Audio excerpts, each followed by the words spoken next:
The Lone Star State is experiencing a gold rush like no other. But here's the plot twist nobody's talking about. Texas might be too successful for its own good. Welcome back to another deep dive where we separate fact from hype.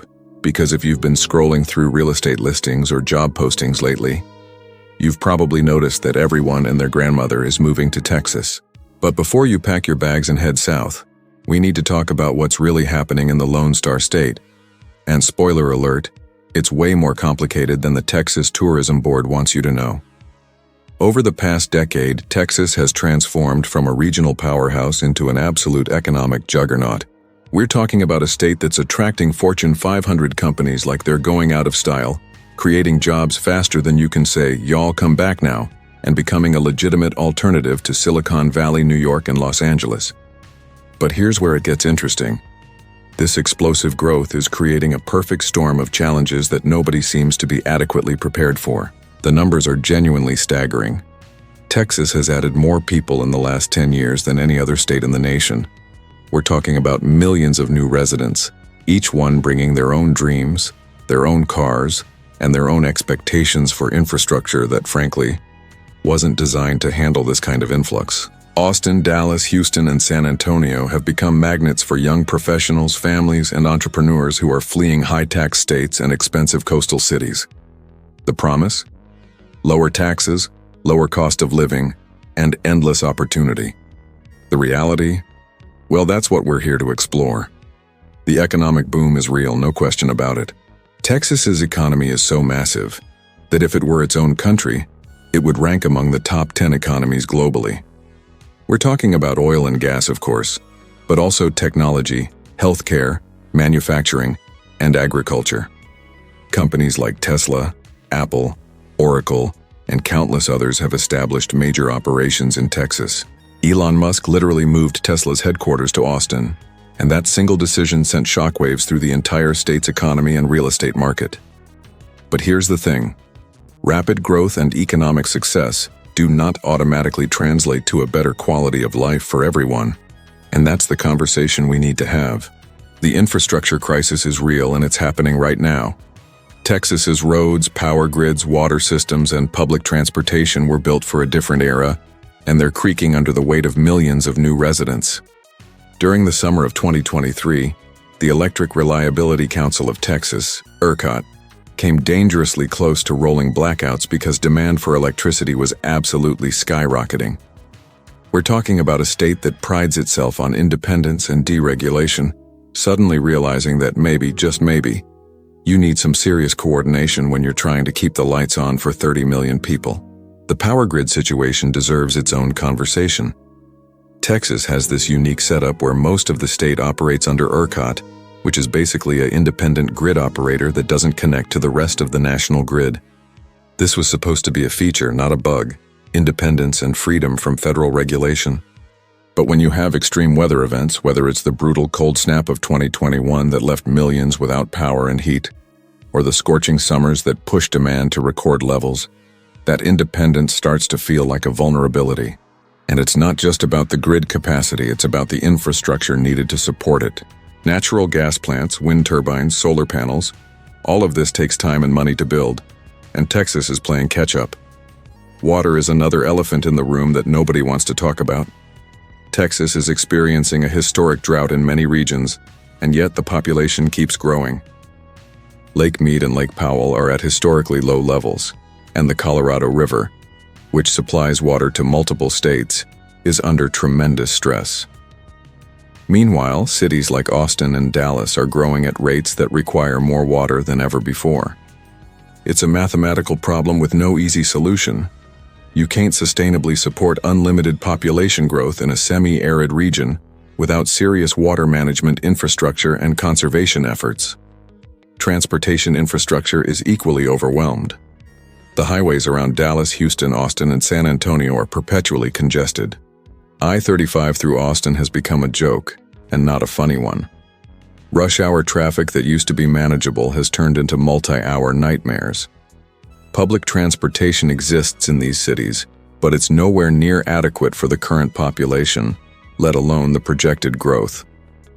Unlike cities on the coast that have invested heavily in public transit over decades, Texas cities are trying to retrofit themselves with modern transportation systems while simultaneously dealing with explosive growth.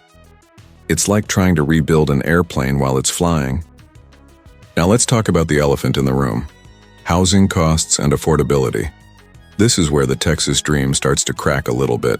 Yes, housing is still cheaper than California, New York, or the Northeast in general, but that's not the whole story. Home prices in Austin have more than doubled in the past decade. Dallas and Houston have seen similar dramatic increases. Rent prices have skyrocketed across the state. The whole selling point of Texas was affordability, but that advantage is rapidly disappearing in the major metropolitan areas where all the jobs and opportunities actually are. Here's what's happening. People are moving to Texas specifically because it's affordable compared to where they came from. But as demand increases, prices increase. It's basic economics. And here's the kicker. Many of these newcomers are coming from high-income jobs in expensive cities, so they have significant purchasing power. They're willing to pay more for Texas real estate than locals can afford. This creates a vicious cycle where locals get priced out of their own communities, and the original value proposition of moving to Texas, affordability, becomes less relevant with each passing year. The rental market is particularly brutal. In Austin, median rent has increased by over 40% in just 5 years. Young professionals who move to Austin for tech jobs are finding that their salaries, while competitive, don't stretch as far as they expected. Homelessness has increased in major Texas cities, which is a stark reminder that rapid economic growth doesn't automatically benefit everyone. In fact, it often creates a bifurcated economy, where you have extremely wealthy newcomers and established business owners on one side, and struggling service workers and longtime residents on the other side. Zoning restrictions and building regulations also play a role in this crisis. Texas cities have been relatively business-friendly, but they haven't been as aggressive as they could be in terms of allowing new housing development. There's a shortage of affordable housing units, and developers are incentivized to build luxury apartments and high-end homes because that's where the profit margins are. Meanwhile, the people who actually keep cities running, teachers, nurses, service workers, are increasingly unable to afford to live in the communities they serve. This is creating real social tension and threatening the sustainability of the economic boom itself. Let's address the climate elephant that's been stomping around this entire conversation. Texas experiences extreme weather on both ends of the spectrum, and climate change is making it worse. The state has experienced record-breaking heat waves, devastating droughts, catastrophic floods, and severe winter storms. The 2021 winter storm that knocked out the power grid and left millions freezing in their homes is a perfect example of what happens when infrastructure meets extreme weather without adequate preparation. Summer temperatures in Texas have been breaking records with alarming regularity. We're talking about heat indices that exceed 120 degrees Fahrenheit in some areas. This isn't just uncomfortable, it's dangerous. It strains the power grid because everyone's air conditioning is running at maximum capacity. It affects agriculture and water availability. It makes outdoor work increasingly difficult and dangerous. And here's the thing.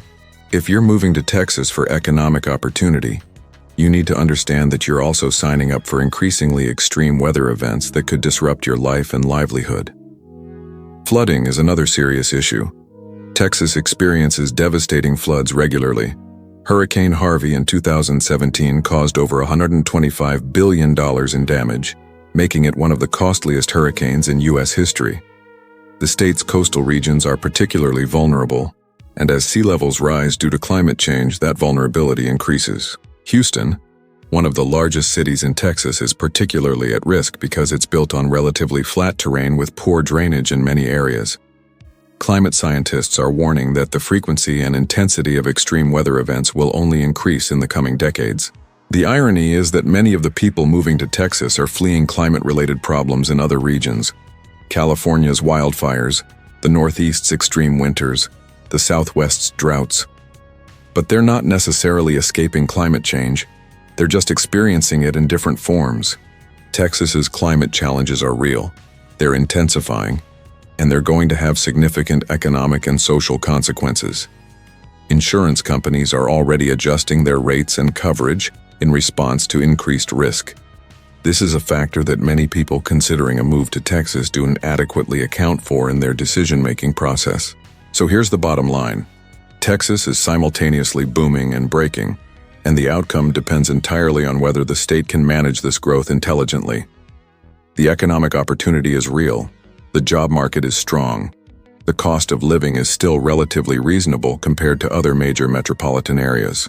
But these benefits come with serious challenges that require proactive, intelligent governance and infrastructure investment. The state government faces a choice: invest heavily in infrastructure, water management, renewable energy, public transportation, and affordable housing, or watch as the rapid growth that created the boom becomes the catalyst for systemic failure. It's not a question of if these investments are needed. It's a question of whether they'll happen fast enough and at sufficient scale to keep pace with growth. Texas has historically been skeptical of big government and heavy regulation, but the scale of challenges we're discussing might require exactly that kind of coordinated, large-scale response. There are some positive signs. Texas is becoming a leader in renewable energy, particularly wind power. The state has invested in some infrastructure improvements, though many argue it's not nearly enough. Cities like Austin are experimenting with public transportation improvements and sustainable development practices. Some developers are focusing on mixed-income housing and sustainable communities. But these efforts, while commendable, are happening at a pace that's slower than the growth itself. For individuals considering a move to Texas, the decision isn't as straightforward as it might have seemed 5 years ago. Yes, you'll likely find better job opportunities and lower taxes than in California or New York. But you'll also face increasing housing costs, potential infrastructure challenges, extreme weather, and a rapidly changing social and economic landscape. The Texas that attracted millions of people over the past decade might not be the same Texas that exists 5 years from now. The real question isn't whether Texas is booming or breaking. It's whether Texas can manage to do both simultaneously without losing what made it attractive in the first place.